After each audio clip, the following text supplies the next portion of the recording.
Okay, what if I told you that you don't actually have one mind? Nope. You've got two completely different systems running around in your head.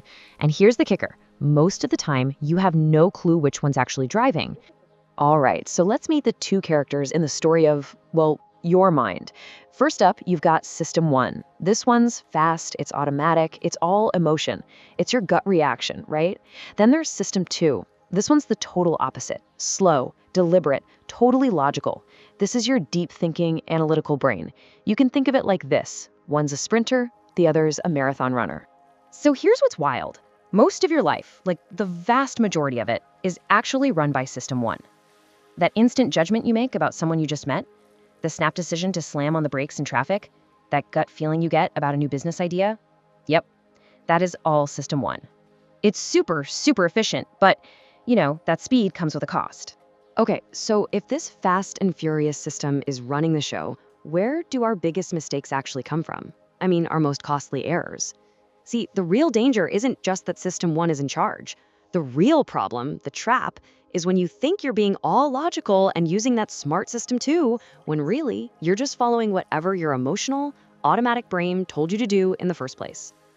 And this brings us to the central conflict between these two systems. I want you to think of System 2 as this brilliant but super, super lazy co-pilot. I mean, it has all the skills, it knows how to navigate really complex situations, but honestly, it would much rather just sit back and let the autopilot, that's System 1, do all the flying. So here's how this usually goes down. Some situation pops up, right? And immediately, without you even thinking about it, System 1 makes the call. Bam. It just jumps to a conclusion based on intuition, patterns, whatever emotional shortcut it has handy. Now, in a perfect world, this is the moment System 2 is supposed to step in.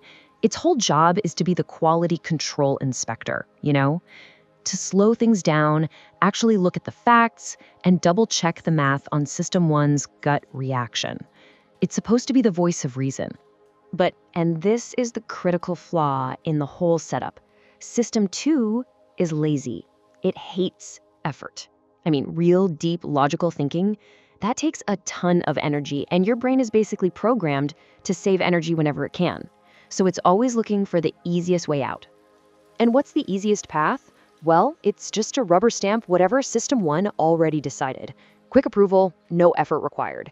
And this is what creates a really dangerous illusion. You feel like you made a thoughtful decision, but in reality, your logical brain just signed off on a purely emotional impulse.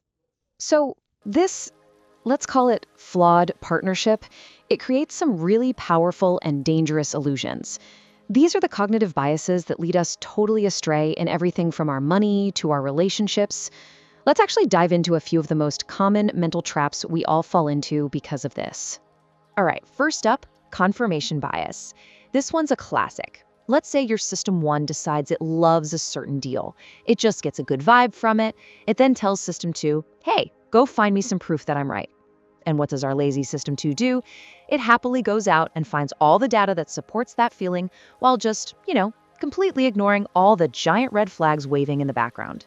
Okay, next we have this really fascinating bias with a kinda weird name, YSIATI. It stands for what you see is all there is. See, your brain is an amazing storyteller, but here's the catch. It can only work with the information you put right in front of it. So it takes these little scraps of data and confidently weaves this perfect, coherent story, making you feel like you've got the whole picture. And that's the huge problem with YSIATI, right? Your brain doesn't pause and ask the most important question. Hey, what am I not seeing here? It just barrels ahead, completely ignoring any missing data, any unknown risks. This right here, this is the root of overconfidence, making massive decisions based on just a tiny, incomplete sliver of the actual story. And finally, let's talk about loss aversion. Psychologically, the pain of losing, say, $100 feels way, way more intense than the pleasure of gaining $100. It's not even close. And this emotional imbalance, which is driven entirely by System 1, is exactly why so many of us make decisions based on fear. It's why we'll hold on to a terrible investment for way too long just because we can't stand the idea of locking in the loss. Okay, so this is all interesting theory, but how does it actually play out in the real world? because this isn't just some abstract psychology lesson. This internal battle has some seriously high-stakes consequences in your day-to-day life. All right, let's break it down. Think about your money. System 1 is that I have to have it now, impulse buy. System 2 is your careful, long-term investing strategy. Or how about a negotiation? System 1 is your knee-jerk emotional reaction when you feel insulted. System 2 is what keeps you calm so you can get the best possible deal. And in trading, oh man, System 1 is pure fear and greed, making you sell at the bottom and buy at the top. System 2 is the disciplined plan that's supposed to protect you from, well, yourself. A lot of people think the answer to making better decisions is just get more information, right? Do more research. But that can actually backfire. A lot of the time, that just gives your confirmation bias more ammo, because you're only going to look for the data that proves your gut feeling was right. So the problem usually isn't a lack of information.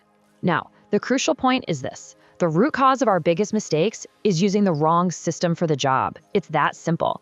We're letting our fast, emotional, impulsive System 1 make these massive, critical calls that absolutely require the slow, deliberate, careful analysis of System 2. So, okay, how do we fix this? How do we get out of these traps?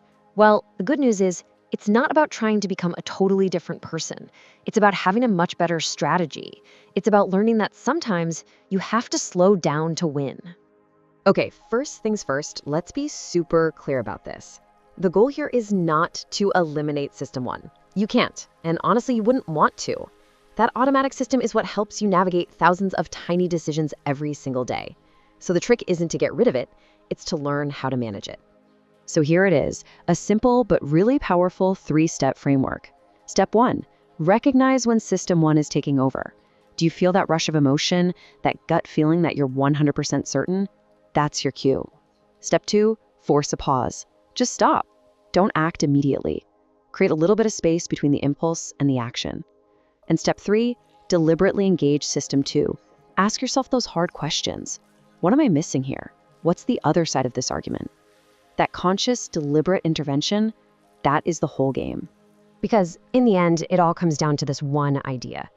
The real advantage in life, the thing that separates good decisions from bad ones, it isn't being smarter. It's not about having a higher IQ or access to more data. It's simply the wisdom to know when to slow down and think. It's recognizing when your autopilot is flying you straight into a storm and having the discipline to take back the controls.